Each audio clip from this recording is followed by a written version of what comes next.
नमस्कार. आपण श्री विष्णू सहस्रनाम स्तोत्र मराठी अर्थ बघतो आहोत. श्लोकही म्हणतो आणि अर्थ मराठीमध्ये पण सांगते आहे. तर आता आपण 61 पासून सुरू करू. आतापर्यंत 60 श्लोक झाले. यज्ञयुज्यो महेज्यक्ष क्रतृसत्रम सताम गतिम सर्वदर्शी विमुक्तात्मा सर्वज्ञो ज्ञानमुत्तमम. यज्ञ स्वरूपी वैश्विक स्वरूपी असणारा. इज्ज ज्याला उद्देशून यज्ञ क्रिया केली जाते असा यज्ञीय असणारा. इज्ज ए यजंती मखय पुण्ये देवतादीन पितृनपी आत्मना नित्यम विष्णुमेव यजंती. हरिवंश. महेज्ज यज्ञ करण्यास अधिक श्रेष्ठ. क्रतृ सोमयज्ञ युप ज्यामध्ये आहे असा यज्ञ स्वरूपी असणारा. सत्रम स्वरूपी असणारा दीर्घकाळ चालणारा. यज्ञ म्हणजे सत्र सज्जनांचे रक्षण करणारा. सताम गतीम सज्जनांचे आश्रय स्थान असणारा. सर्वदर्शी सर्व प्राणी मात्रांच्या सर्व व्यवहारांचा द्रष्टा. विमुक्तात्मा सर्व बंधनापासून मुक्त असणारा. सर्वज्ञ सर्व काही जाणणारा. ज्ञानमुत्तमम सर्वांचे साधकतम अशा श्रेष्ठ ज्ञानस्वरूपी असणारा. सुव्रता सुमुखा सूक्ष्म सुघोष सुखदा सुहृतः मनोहरो जितक्रोधो वीरबाहुर विदारणः. सुव्रता चांगले व्रत स्वीकारलेला शरण आलेल्यास आश्रय देणारा व्रतांचा स्वीकार करणारा. सुमुख कोणत्याही प्रसंगात प्रसन्नमुख असणारा. सूक्ष्म ज्ञानेंद्रियांना आकलन न होऊ शकणारा सूक्ष्मरूपी असा. सुघोष ज्याचा वेद स्वरूपातील शब्दोच्चार सुंदर आहे. सुखदा सदाचारी लोकांना सुख देणारा. दा बरोबर कापणे या अर्थाचा धातू कल्पिल्यास दुराचारी लोकांच्या सुखाचा विच्छेद करणारा. सदृतांना सुखम ददाती असदृतांना सुखम दती खंडयती इति वा सुखदा. सुहृद सुंदर हृदय अंतःकरण असलेला सद्भावना बाळगणारा. मनोहर निरतिशय आनंद रूपाने मनाचे हरण करणारा आकर्षून घेणारा. जितक्रोध ज्याने क्रोधावर विजय मिळवला आहे. वेदमर्यादाम स्थापयनम सुरारीन हंती न तू कोपवशादिती. वीरबाहू शत्रुनाश करण्यासाठी पराक्रमी बाहू असणारा. विदारण दुष्टांची हृदय विदीर्ण करणारा नरसिंह रूपी असणारा. स्वापना स्वयशो व्यापी नैकात्मा नैक कर्मकृत वत्सरो वत्सलो वत्सी रत्नगर्भो धनेश्वर. स्वापनहा प्राण्यांना आपल्या मायाशक्तीने अज्ञानात ठेवणारा. स्ववशा स्वतंत्र स्वाधीन असणारा. व्यापी सर्वांना व्यापणारा. नैकात्मा अनेक रूपाने प्रगट होणारा.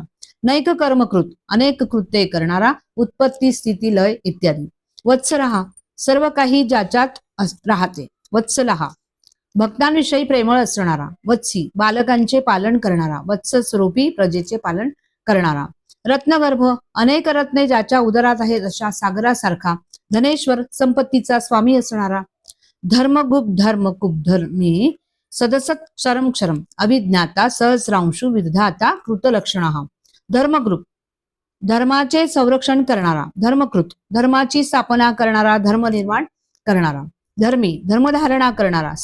सत्य स्वरूपी सत्ता स्वरूपी असणारा. असत अविद्या व मायेने युक्त असा. क्षरम क्षीण होणाऱ्या विश्वाच्या रूपाने युक्त. अक्षरम जो कधीही क्षीण होत नाही असा. अविज्ञाता कर्तृत्व भोक्तृत्व आणि संकल्प धारण करणाऱ्या जीवांपेक्षा भिन्न. सहस्रांशु सहस्रावधी किरणांनी युक्त सूर्याप्रमाणे तेजस्वी. विधाता विश्वाला विविध रूपाने धारण करणारा. शेष दिग्गज इत्यादी पृथ्वीला धारण करणाऱ्यांनाही धारण करणारा.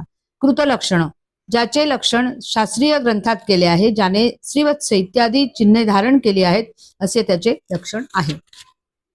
गभस्ती नेमी सत्वस्थ सिंहो भूत महेश्वर आदिदेवो महादेव देवेशो देव भृद्गुरो. गभस्ती नेमी सूर्यमंडलासारखा प्रकाशमान जो किरणांच्या मध्यभागी आहे असा. सत्वस्थ सत्वगुणांच्या आश्रयाने राहणारा. सिंहाप्रमाणे पराक्रमी नरसिंह रूप धारण करणारा. भूत महेश्वर सर्व भूतांचा महान ईश्वर असणारा. आदिदेव सर्व देवांमध्ये प्रथम देव. महादेव महान ऐश्वर्याने युक्त श्रेष्ठ देव. शंकर स्वरूपी देव. देवेश देवांवर सत्ता गाजवणारा. देवांचा अधिपती. देवभृत गुरु देवांचे भरण पोषण करणाऱ्या इंद्रदेवांचाही गुरु.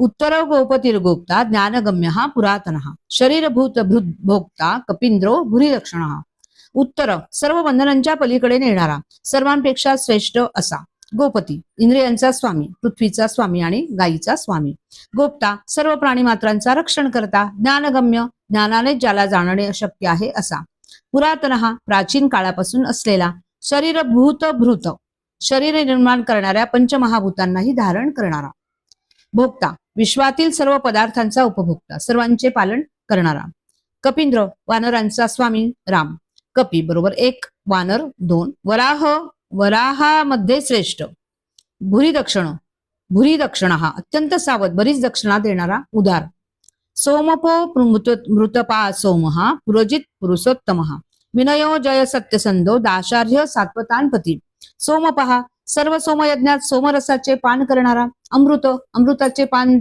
करणारा अमृताचे रक्षण करणारा सोमस्वरूपी चंद्रस्वरूपी शंकर स्वरूपी असणारा पुरोजित पुष्कळांना जिंकणारा पुरुषोत्तम विशाल असे रूप उत्कृष्ट रीतीने धारण करणारा विनयशील दुष्टांना नमविणारा जय सर्वांमध्ये जयशील असणारा सत्यसंध सत्यसंकल्प असणारा दाशार्य जो दानशूर आहे दाशहा दानम तमर हतिती दाशार्य सात्वतांपती सात्वत नावाच्या यादव कुळाचा स्वामी असणारा सामर्थ्य संपन्न लोकांचा स्वामी जीव विनयिता साक्षी मुकुंदो मित विक्रम अंभो निधिरंतात्मा महोदधी शयोंतक जीव रूपाने असणारा दर्शनदान यांनी स्वजनांना जगवणारा विनयिता साक्षी प्राणीमात्रांच्या नम्रतेचा साक्षी त्यांचे अवलोकन करणारा मुकुंद मोक्ष देणारा मुकुर मुक्ती ताद दातिती मुकुंद अमित विक्रम अतुलनीय पराक्रमी असणारा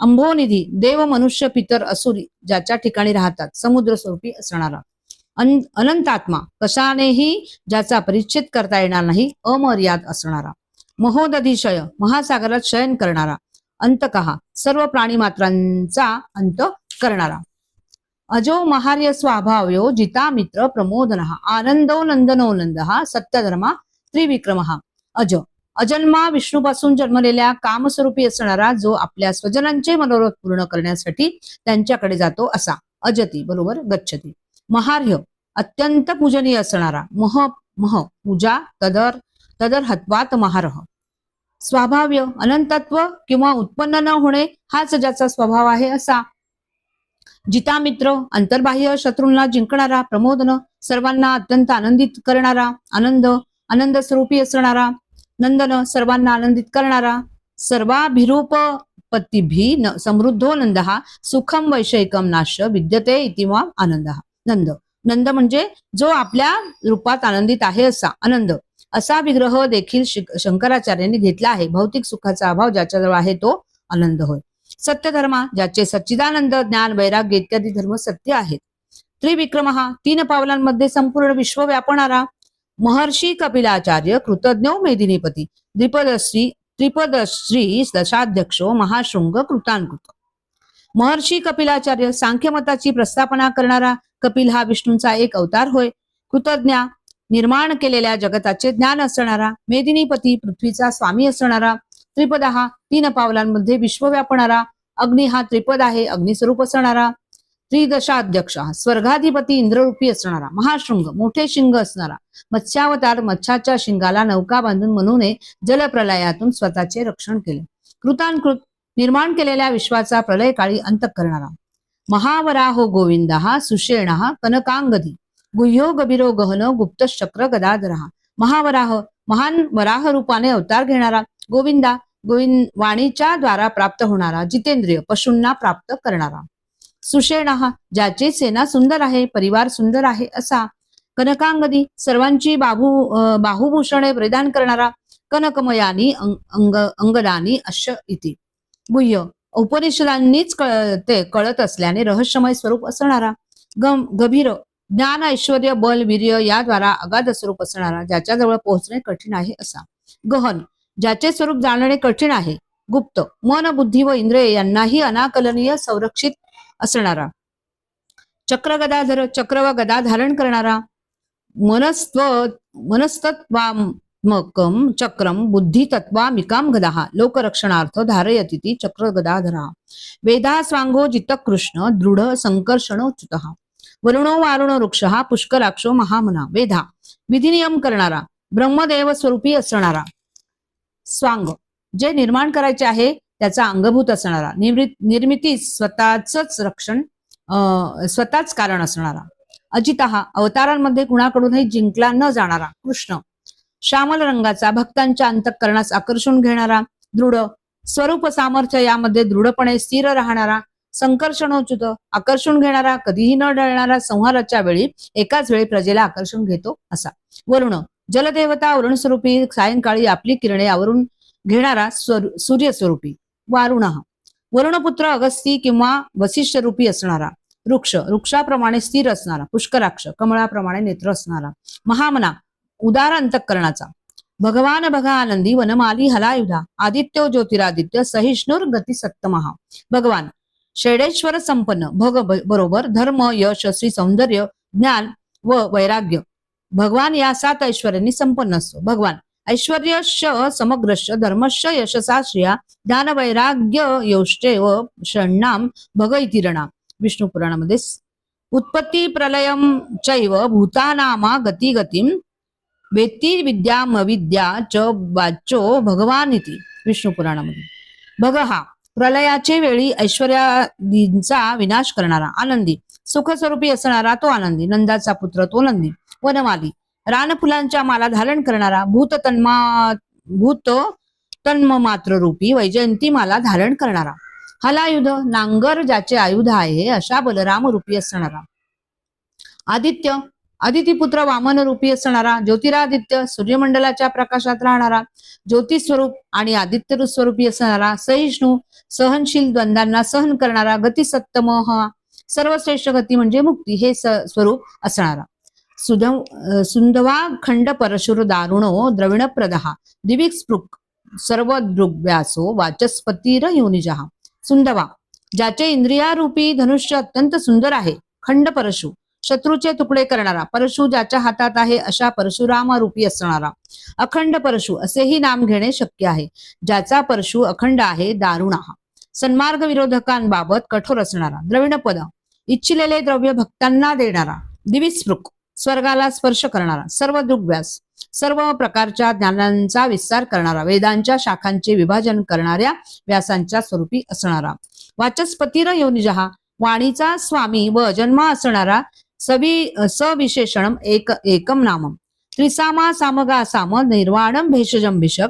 संन्यास कृच्छम शांतो निष्ठा शांती परायणम त्रिसामा 3 सामांनी ज्याची स्तुती केली जाते सोमयागातील 3 सवनांमध्ये ज्याची स्तुती केली जाते सामगाहा सामांचे गान करणारा सामहा सामवेद स्वरूपी असणारा निर्वाणम मोक्ष स्वरूपी असणारा परमानंदाचे स्थान निर्वाण अर्थात मोक्ष होय या मोक्ष स्वरूपी असणारा भेषजम संसार रूपी रोगावर जो औषध स्वरूपी आहे भिषका वैद्य स्वरूपी असणारा संन्यास संस्कृत मोक्षासाठी संन्यासाश्रमाची निर्मिती करणारा नरनारायण अवतारात संन्यासाचा स्वीकार विष्णूने केलेला असल्याने हे नाव शमहा ज्ञानाचे प्रमुख साधन शम होय या शमस्वरूपी असणारा वासनारहित प्रसन्न अवस्था म्हणजे शम होय सर्व प्राणीमात्रांचे शमन करणारा शांत प्रक्षुब्ध न होणारा इंद्रिय प्रसन्न असणारा निष्ठा स्वरूपी प्रलय काळीही ज्याच्या आश्रयाने सर्व काही राहते असा शांती अज्ञानाची निवृत्ती ज्या अवस्थेत होते अशा शांतीच्या स्वरूपी असणारा परायण श्रेष्ठ ज्ञानरूपी असणारा आतापर्यंत आपण 75 श्लोक बघितले म्हणजे आज 15 श्लोक बघितले पुढचे श्लोक मी पुढच्या भागामध्ये सांगते जय जय रघुवीर समर्थ